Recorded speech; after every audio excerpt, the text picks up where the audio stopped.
The quality of the service is only half of the story. And in many, many cases, question of like how you can do this in a way that actually satisfies their goal. But the main question is like why they do what they do, what they actually doing there, and why they building this, what their motivation is, what they actually struggling today with. Sometimes it is a technical issue and we can help with this, but sometimes it's a product issue and we can dive there. Or sometimes it's like, hey, I have a meeting with investors and I need to prepare and I need a second opinion on my deck or something like this.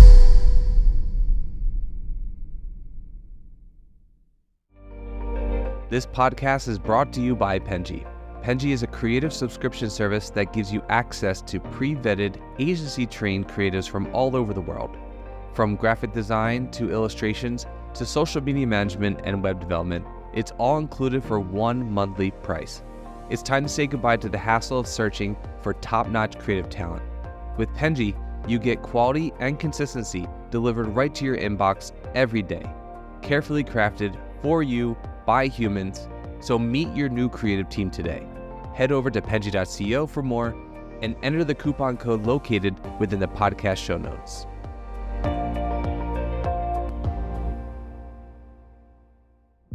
Hello, everyone, and welcome to the Fully Managed Podcast, the podcast where we discuss marketing and business tips to help assist you on your business journey. I'm your host, Shannon, Penji's partnership coordinator. I'm joined here today with a very special guest, Vadim Peskov from Diffco. I knew I was going to do it. Hello, everyone. So one to be in here. I appreciate that. Thank you so much for coming on. I practiced your name before you came on the call, and I still messed it up. It's fine. It's many people do. So sometimes I'm thinking to change it. Well, that makes me feel even worse. Many people. I wanted to be the one that didn't. You know? No, you did an amazing job there. So that's fine. Would you please tell the audience and me, and anyone, can you tell us a little bit about yourself, how you kind of worked yourself up to this point, and what inspired you to create this business and everything in between? Yeah, absolutely. So kind of quick intro about me. So I started this business 16 years ago. Previously, it was focused on mostly development, like a web application in 2008. 2008 is like a long time ago. It seems like it's forever away, to be honest. It's everything before 2020 is actually forever away right now. So we went through a journey like building a lot of custom products, worked with a lot of customers, and as well as with a lot of wonderful startups. And now we're focusing on developing really complex, large projects, plus doing a lot of work in relates to AI, obviously. Was doing this for the last 7 years. Starting with computer vision and now like slowly moving to other things. And definitely again, the last couple of years, it's really, really active. And as well, so we do a lot of staffing and do a lot of work on this side. Plus I do advisory for a lot of startups, and mostly again helping them with the product side, also AI and cybersecurity parts. So this is again quick intro. Let's jump. Yeah, awesome. Well, thank you for the quick intro. You could have went more. I feel like there was more. Well, what inspired you to create the business? You didn't answer that question. What was it? Was it a dream that you had since you were a little boy? It's a good start. Also, I think the main reason actually was because we was young and stupid, and we said like, hey, it's a 2008, it's a financial crisis, and we like, hey, let's do something. Let's start a good thing. That's like business is probably a great idea to do in 2008. I mean, to be honest, I think it's ended up being great. But in 2008, we was like. Doing a completely different playbook back then, and this was a really exciting time. The first year was not really efficient, I would call it, but after this we started growing, and it was a really interesting approach. So I'd love how it went. I can't think that you could consider it stupid if it worked. I feel like you could only consider it stupid if it didn't work. Maybe, I don't know. It's definitely painful. So this is what I did say. Yes. And then during the 2008 financial crisis, kind of insane to be like, this is a good time to start. I think to crisis put money down. is the perfect time to start things. I think last year a lot of startups started, and because of the market, I think they will be much more resilient versus 2021, because I think a lot of startups from 2021 will die, already died, and the folks that are doing this in last year and this year, I think they will be much more resilient. Yeah, no, I definitely think so. I wouldn't know much about that, but I would hope.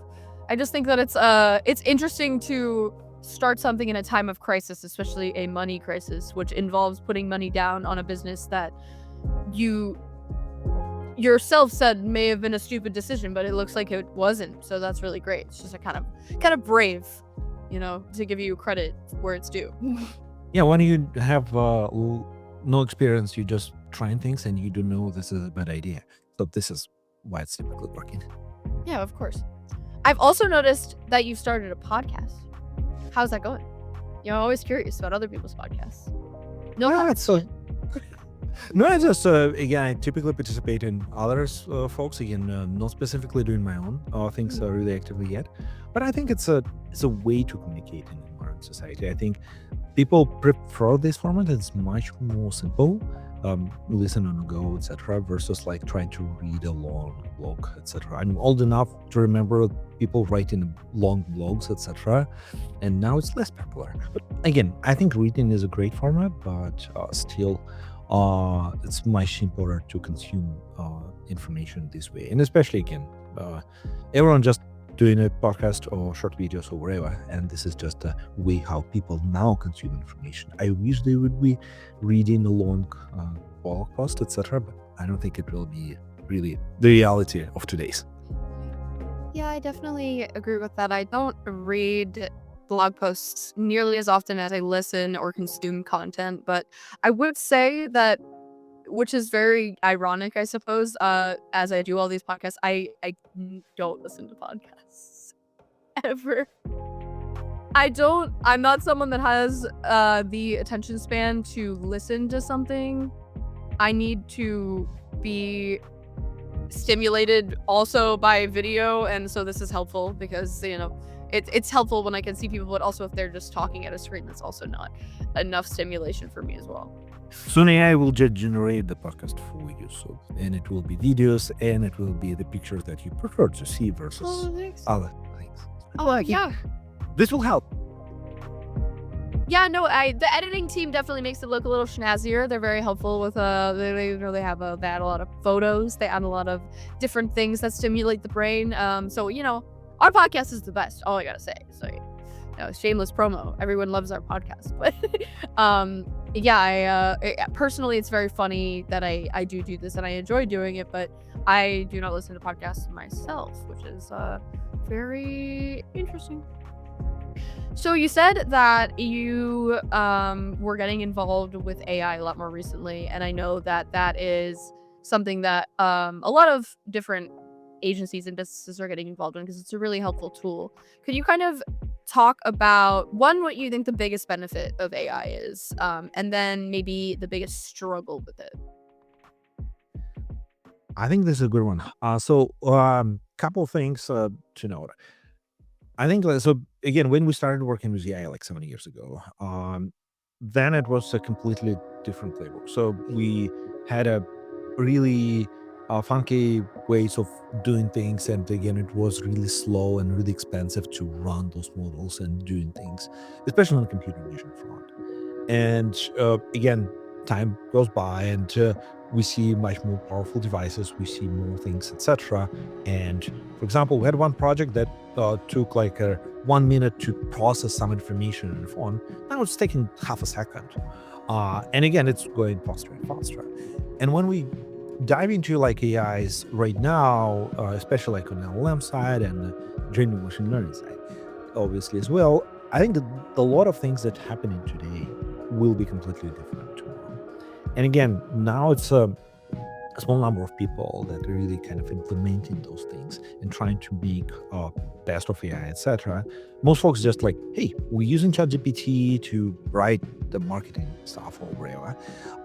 And this is good, but again, you can do more. And I think where we will have this transformation is actually when we'll move from just a chat interface, we'll move to agents that will perform certain type of actions on your behalf. I think this is where it become really exciting. I saw a couple of interesting startups there that like can execute based on your actions and really kind of be your digital twin, so to say. And when we can hire actual digital employees, I think this is where it will become really, really digital. Because right now, I know that I can put AI in charge of, for example, as a hostess in a restaurant, like booking stuff, etc. And I know AI will do the better job than a human, most of the humans, and it will work 24/7. And I will pay for this basically almost nothing compared to human. And it will advance, etc. So I think this is the benefits there, and a lot of I think white collar jobs will be driven by AI, and especially I think on in engineering side as well, because again we can do more things with AI than ever before. Um, the challenges I think here is I would put it in two separate realms. One I call the regulations, and another I would call the belief that everything should be perfect from day one. And in terms of regulation, I think it's really simple. People trying to kind of like say it's a dangerous, etc., and like pursue the idea that it could destroy the world. Sorry, it can't write the text correctly yet. In 100% of the cases, it definitely can destroy the world, at least yet. So it's like let's wait for this. Yeah. Also, I think so.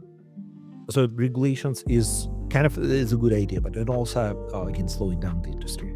And it's many countries that will not enforce any regulations on AI and will push their own agenda, and they will push more and more stuff, and they will grow much faster if, for example, we here in the United States will have the regulations really pushing for like, hey, let's slow down, let's have some kind of compliance, etc. There, we will lose this game. The second is I would call it the businesses that prefer to believe that AI can achieve 100% accuracy on certain things. And the truth is, it cannot. It's certain type of things that it can do close to 100%, and it's certain approaches how you can achieve 100%. But you cannot do this for everything. And this is importantly to understand. Not even humans will have 100% accuracy on everything. But when people believe, like, hey, it's supposed to have 99.99%, but it's actually having 97%, they like, it doesn't really work this way. And I think this is, again, also like slowing down the point. And again, I don't think it in a place where it can replace a lot of things that humans do today, but it definitely will in the next few years. And I think I may be again doing a really small predictions here, but I think it will be even faster in some cases. No, I definitely agree that AI is moving at a rapid pace. I think that people who are worried about it replacing their jobs, I think for a lot of jobs, that's very possible. Especially like SEO is kind of being replaced, I think, as we speak. That's someone that I feel like a lot of people thought would never happen or would happen way further in the future. Do you think that there's any kind of moral dilemma with that? Or do you think that this is something that, is inevitable with like technology advancing? I guess it's kind of philosophical, not really. Yeah, I love it. So, first of all, I don't. So I think, again, AI is just another tool that can help you to do things better. Before Excel, for example, people used to do things manually. And now with Excel, people can do basically anything, almost. And it's unlimited options what you can do there. And I think it's not the replacement of the job. It's an enhancement of what humans do. Because you can move people to do different jobs. There's obviously will be companies, and I know many companies like this, that put in AI first. And they think like, hey, we don't need 100 people to do the same job. We will have 10. Sure. But the point is, if we like do not take advantage of AI, if we do not take advantage of the tool, like, hey, we can go and do the manual agriculture, for example. But if we do this, just to be clear, yes, we can do all organic stuff, etc., the whole planet. We'll have like 2/3 of the planet actually working for agriculture specifically. Mhm. We probably don't want to go this direction in 2024. So let's just use the tool and let's repurpose the skill sets of the folks to do things differently. So I don't think it's a question of replacement. I think this is a question on enhancement and allowing different people to achieve more with the same amount of effort or amount of time that they spend. So I think this is will help them grow and will not destroy the jobs itself. Again, it will evolve the job. Again, before Excel, people was doing the manual job. Again, now they're doing the different things, and I think this totally makes sense. You can just kind of move people around based off of like if it is something that is, again, replacement is relative, I suppose, depending on what it is. But yeah, it does. I agree in the enhancement is that I was actually very afraid to use ChatGPT for a really long time, because I have this fear that it's not a conspiracy theory kind of fear, but more of a I'm afraid that I'm not exercising my brain enough when I rely on a tool, if that makes sense. So, for example, if I'm in an argument with someone about debating over whether something is true or not, I never want to Google it. Like, I want to solve the problem through us debating it and figure it out that way. And if we're wrong, we can look it up when we're done. But I like that because I think that it exercises your brain. I'm afraid of getting dementia early or something like that. I don't know. But You will not get it. yeah, At least for now. Like, come on, wait for Optimus from Tesla, and it will buy it. I'm afraid of that happening. But so I was afraid to ever use ChatGPT because I was like, oh, if I'm so reliant on this, I keep using it to ask questions or whatever, do things for me, I'm not going to be exercising, my synapses.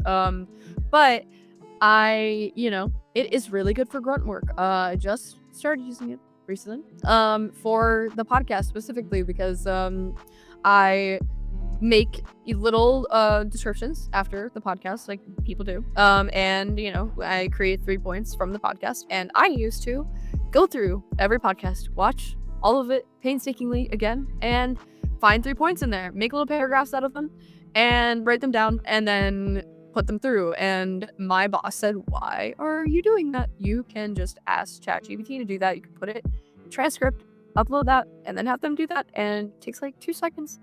And he was right, it does take 2 seconds. And it's not worth my time to do that, because they can do probably a better job than I can with it. And that's good. I want to think that that's negative, but it's not, because it's not replacing anyone. It's just making my job easier for me. I think I'd want to die if I had to go through 6 podcasts I did in a day and then have to describe all of them. Because sometimes, when it's so many in one time, I don't remember which happened in which, or what happened in what, and I'm just a human, and there's so much memory in there. But AI is infinite, and they can do whatever you need, within some constraints. And that's helpful. For now. For now. For now. And then so the fully fledged humans that replace people entirely, and then they become an evil house. Nah, I think it's the point that I just want to make. Again, this is just a tool. Again, people like trying to again, it's like when the first car was invented, people was like, come on, no one would buy this. Everyone likes to use horses.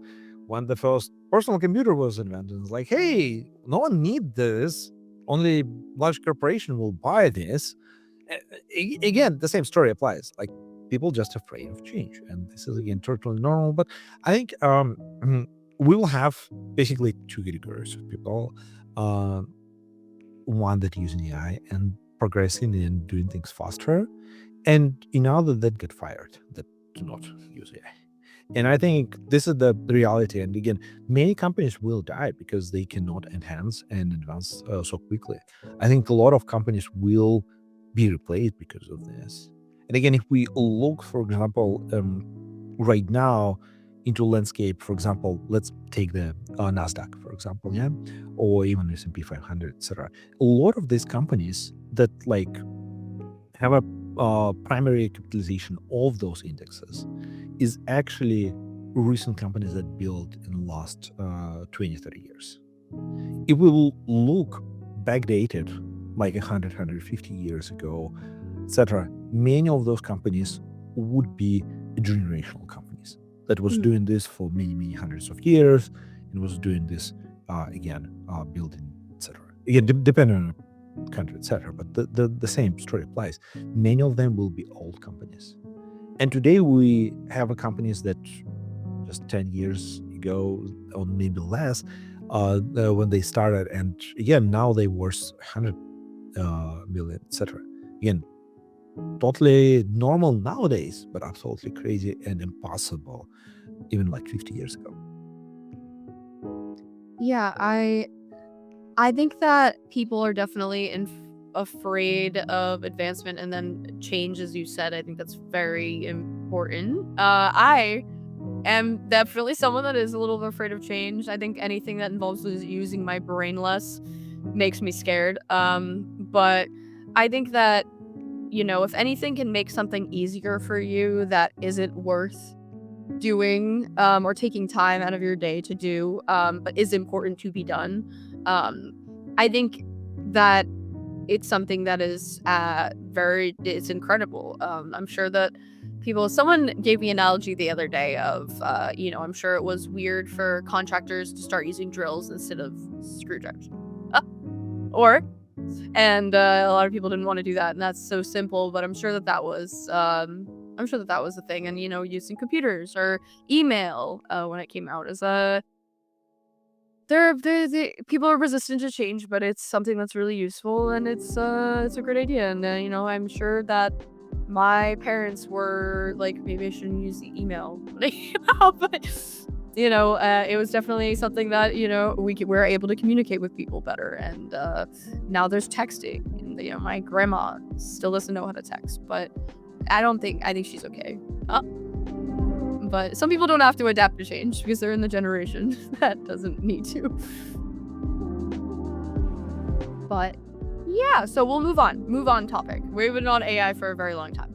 So, what are some steps that your company takes to ensure customer satisfaction that is outside of general good quality work? So I know everyone will be like, okay, I make great work for them and they'll be happy because I make great work. But I think that there's really a very crucial part of just the process of doing that work. And I think everyone kind of has a unique way of communicating and making sure that their customers are happy at the end result. I think it's really kind of simple because you just want to have a clear communication with the clients by the end of the day, and really understand what they want. Because the quality of the service is only half of the story. And in many, many cases, it is a question of like how you can do this in a way that actually satisfies their goal. Not like, hey, you actually doing the right service, and again, it's doing absolutely great quality. And again, everyone happy on like quality side. But the main question is like why they doing what they doing. Why they again, so let's say some startup founder, what they actually doing there. And why they building this startup, what their motivation is, what they actually struggling today with. Because sometimes it is a technical issue and we can help with this, but sometimes it's a product issue and we can dive there. Or sometimes it's like, hey, I have a meeting with investors and I need to prepare and I need a second opinion on my deck or something like this. It could be really simple and could be really complex. But at the same time, again, having this communication open and having this feedback from those folks, I think this is what actually drives the better understanding. So again, I think it's going beyond what your services listed in what you provide, I think is really important to really understand on a human level what does people need, because sometimes again they will not put this in description, sometimes they will not ask for this, and many people really struggling to ask things in a way that they actually need those things to be completed. But if you ask the right questions, if you understand what their requirement is, I think this is where you can get the most is on a process. But again, also you can, in the same way, you can advance everything that in regards pushing things in the right direction for the quality of the work. Do you ever struggle with transparency with clients in this way? Like, say they're not giving you the full story, and so you feel like you're not helping them efficiently. How do you, if that does happen, how do you navigate that situation? Like, how do you get them to kind of be more transparent or tell you more of the whole story so that you can kind of assist them in a better way? I think we can help in limited ways, for sure. Again, we cannot dive into people's brains yet in a way that we sometimes want. Again, let's wait for Neuralink doing their own stuff, and maybe then. But again, right now, I think this is mostly the question of like, hey, how we can actually have this clear communication set up in the right way from very beginning, and how we can actually ensure that this is done correctly. How we can play this in a way that's actually working in the right direction. I think this is the key component that I'm trying to kind of like pursue first of all. And so again, if we don't have a clear understanding of what the clients needs, okay, it's fine. This could happen. And again, we just need to clearly communicate this to them and to the team as well. Because again, when we started the business, we was like, hey, the goal of the client is like to launch whatever project. It's actually like, and we quickly understand the goal of the client is not to launch the project. The goal of the client is actually completely different. Do something beyond this. This is our goal to launch the project, and their goal is to really maybe again get funding, maybe again get 100 customers, maybe something else. So this is again where I think this understanding is much more critical. Yeah, and an overarching goal rather than, a short-term goal that maybe is not crucial, is just kind of what they think will feed into the long-term goal that they didn't explain. What is actually driving you? So just to simplify this, and again, this is something that you can do by just talking to the people and have a normal human connection. Not like, hey, I'm a robot and I can understand everything. It's like, it's just simple human connection. That's what AI can't replace. Yet. They're getting more and more human every day. I'm sure in a lab somewhere.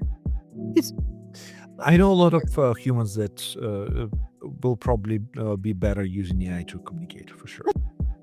Yeah, there are some cranky humans, and AI can't get cranky. I mean, not yet.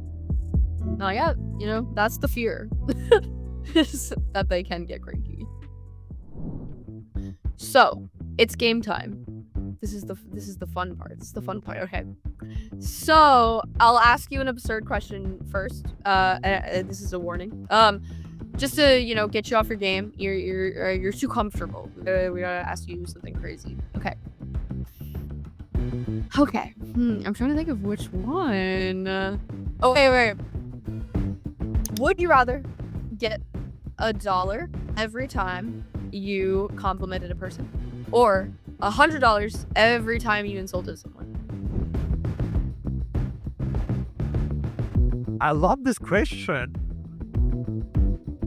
I have some temptations, for sure.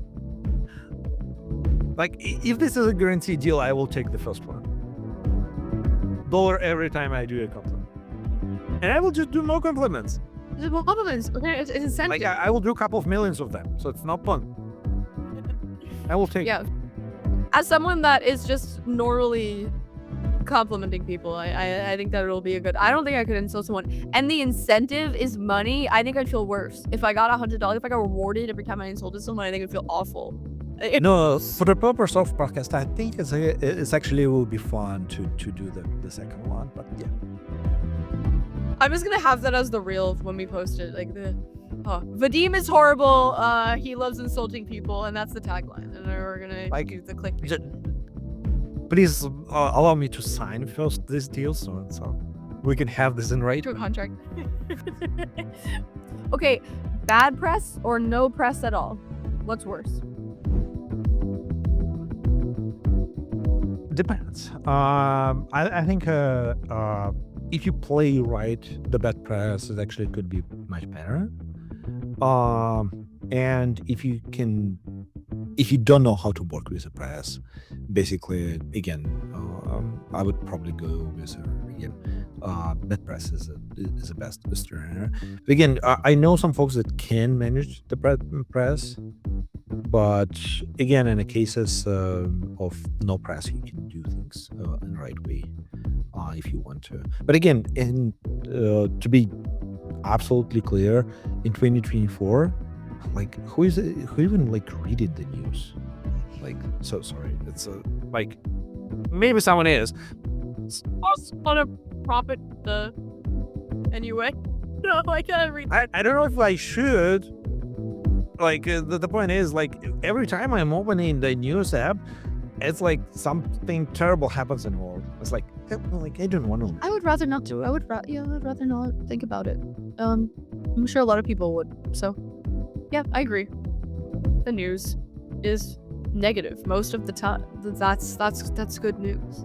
Yeah, because again, the incentive of the main media is actually changed, and I think this is where we have the fundamental problem with here in the United States, that the incentive is to get more clicks versus actually deliver the truth there. Because again, we started doing opinions when it's supposed to be facts. Again, it's not the way how the media should work. And I hope it will change someday again. Me too. Hopefully not because of some very terrifying event. But you never know. Typically it's going bad, and after it's starting growing to much more nicer things. But yeah, that's the reality of our society. Yeah. You ever read any history? It's kind of there's projections, but well, we're gonna look on the bright side of things. Okay. How many eggs do you think you can eat in a day? You can eat them any style. You just have to eat them. That's a good question. I think I probably can do like 30. Okay, 30. That's on the higher end. I've had someone say 8 dozen, which I think is insane. I don't think anyone could eat 96 eggs in a day and they die. I think they No, they will not. actually die. They actually did their experiments. It's fine. You can do it.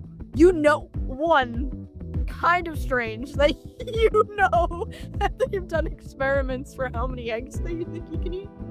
How do you... Internet is crazy, so sorry. Yeah, so people done much more crazier things than just eating eggs. But yeah, no, I was like, I definitely can eat the dozen for sure. It's not a problem. Yeah. Well, a dozen is easy. I feel like I could eat a dozen eggs. I'm a very small person, but I feel like not 30 though. I don't think I could eat 30. Great. All right, last one. Would you rather work for Google or Microsoft?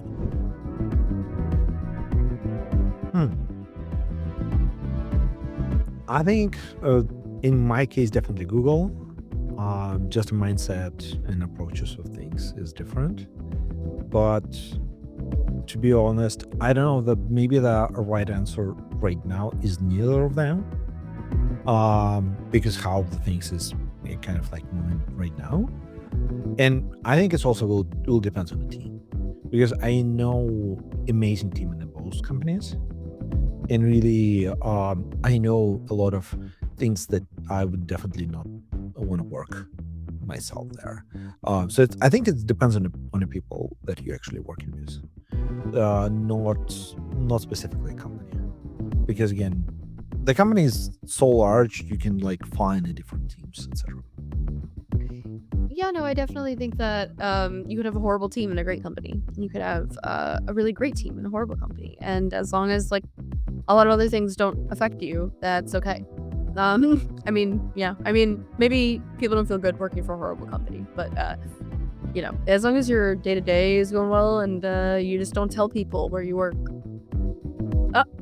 LinkedIn, though, exposes people nowadays, so, you know, just, I don't know. Depends on your outlook on a company. If, look, you know, if you work for Lockheed Martin or something, like, sure. Someone will tell that it's actually a great company, someone will tell it's a terrible company. Exactly. So it's all opinion based anyway. You just gotta find your, you know, your right group, or maybe just don't disclose your job ever and just pretend that you work for the Pick your own government. poison. Yeah. Yeah, you could just pretend that you're a CIA operative and that you can't tell anyone about your job. And They just put a State Department. Yeah, it's working fine. I'm just average Joe working for the government. No one needs to know what my job is.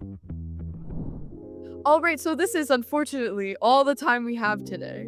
We're a little over time already, but you know, I couldn't stop at the egg question. I feel like that was a weird note to end on. But thank you so much for coming on with me today. Yeah, no, I like to keep the absurd questions. I think it makes the podcast interesting, and I'm sure one day I can make a compilation of egg clips. See, you know, that are warring against each other and see who has the highest egg count. That'll be fun. But for now, there's only so many people that have answered the egg question. But thank you again so much for coming on with me today. This was absolutely lovely. I laughed a lot, which is the best part. And I learned a lot. So, you know, those are my two favorite things to do on the podcast. So thank you so much. Thanks for inviting. It's amazing talking with you. I appreciate it. Thank you so much. And everyone that's watching or listening, don't forget to like and subscribe to see more fun conversations like this. I appreciate you. Thank you so much. You've been listening to Fully Managed, brought to you by Penji. Check out the show notes to learn more about today's guest. And to learn more about Penji, the human-first creative subscription service, head over to penji.co. And by the way, if you're still listening, it would mean the absolute world to us if you were to share this podcast with a friend and, of course, subscribe.